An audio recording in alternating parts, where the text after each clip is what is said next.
Hi, in today's video, I'm going to discuss one of the most important topics under the law of delict, that is defamation. So, what is defamation? We can define defamation as the publication of defamatory matter concerning another without lawful justification or excuse. We will talk about the elements of the offense in detail later on. Also remember, the truth of the matter is not a sufficient defense. This means even if the defamatory publication is held to be true, the defendant cannot use truthfulness as a defense. Defamation can be in the form of libel or slander. A libel is a defamatory statement which is in a visible and permanent form. For example, a newspaper article, a radio or television broadcast, or even a movie or a photograph could amount to a libel. On the other hand, a slander is a defamatory statement expressed by speech, gesture, or some impermanent form of publication. So both these, libel and slander, come under the offense of defamation.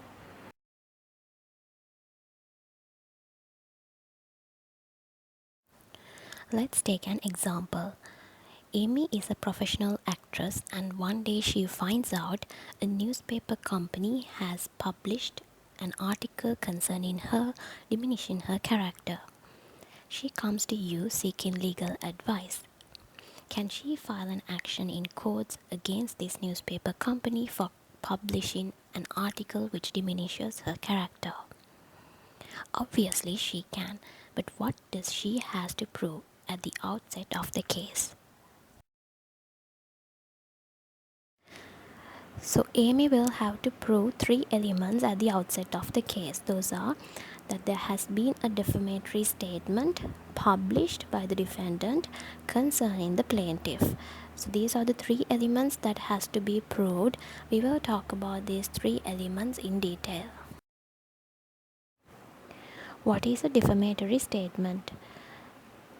A statement which tends to diminish the esteem in which the person to whom it refers is held by others is called a defamatory statement.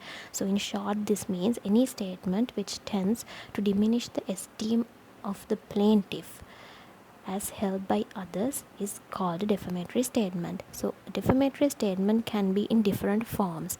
For example, a statement reflecting upon the moral character of the plaintiff, a statement attributing the commission of a crime or imputing untruthfulness, dishonesty, or dishonorable conduct.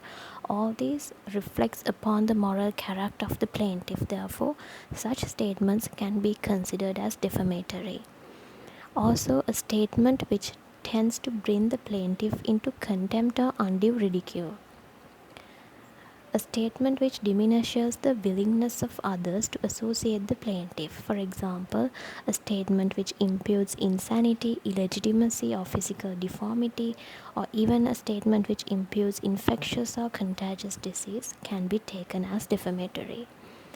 Also, a statement reflecting upon the fitness or capacity of a person in his profession or trade, or a statement imputing insolvency or pecuniary embarrassment to a trader.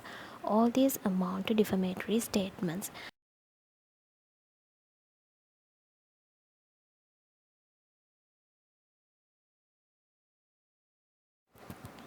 Let's now see some limitations in identifying a statement as defamatory. Firstly, the defamatory statement must tend to lower the plaintiff as estimated by ordinary, decent, sensible persons of the society generally. So it should be the estimation held by the society generally, which lowers the plaintiff. Also, must be defamatory in the public opinion and the usage of the country. For example, labeling a person as a Nazi could be defamatory in one country and non-defamatory in another. Therefore, always see the usage of the country and the public opinion when determining whether a statement is defamatory. Also, mere expressions of abuse are not defamatory unless it exposes the person to hatred, undue ridicule, or contempt.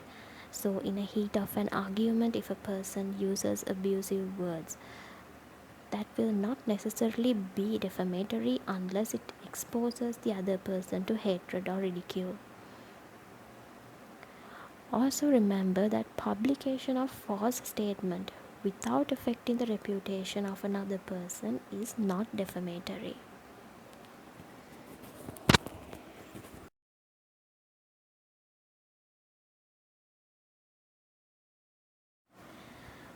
A statement can be prima facie defamatory or defamatory by innuendo.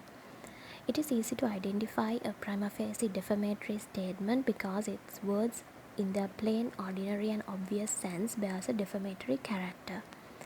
However, when there is a prima facie innocent statement which may contain a secondary meaning which would make that statement defamatory, the plaintiff has to expressly set out the defamatory sense which he attributes to the words. So such an explanatory statement is what you call an innuendo.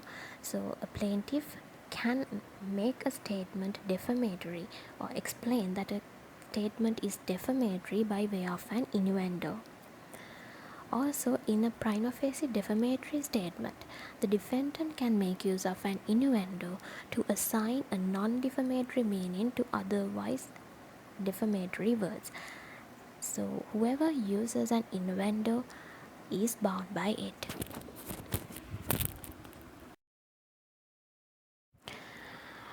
So we have already discussed the first element to be proved, that is the existence of a defamatory statement.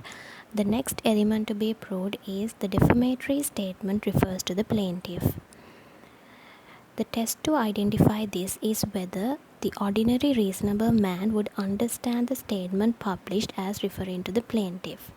So in the example we took, if Amy can prove that any ordinary reasonable man would understand that the newspaper article refers to herself, then this test would be satisfied.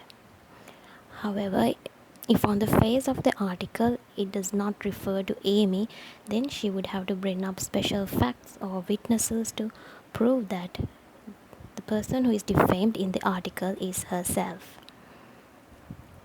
However, the defendant can at this point take up the defense that he was not negligent, but he could not have known what he wrote might apply to the plaintiff. So only if the defendant can show that he was not negligent, but he could not have known that what he wrote applied to the plaintiff, it can be taken up as a good defense. So this in turn means that if the defendant was negligent, although bona fide, it is not a defense.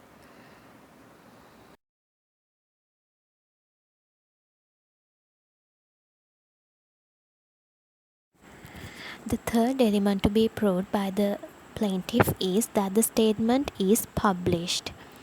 By publication, what is meant here is that the defamatory matter is made known to a person other than the plaintiff. This means if at least one person other than the plaintiff has got to know about the defamatory matter, it is considered as published. However, remember, communication by the defendant to his or her spouse is not considered as publication. Also, when a third party gets to know about the defamatory matter, it is important to see whether that person understands the defamatory significance of the matter and that it referred to the plaintiff. If only that is satisfied, we can consider it as publication. Also, in a case where the defendant did not intend a third party to read the statement, but if it was read, it is not considered as published unless it is reasonably foreseeable that the third party would read it. So in the case of Amy, the defendant newspaper company cannot say that they did not intend a third party to read the statement because it is reasonably foreseeable once a newspaper article is published, it will be read by so many other people. So it is not defense in such an instance to say that the defendant did not intend a third party to read the statement. Also, publication is presumed in certain instances, like if the defamatory matter is in a book or in a newspaper, or if it is posted in a postcard or dispatched by telegram. In all these instances, publication is presumed and it is the defendant who has the burden of disapproving it.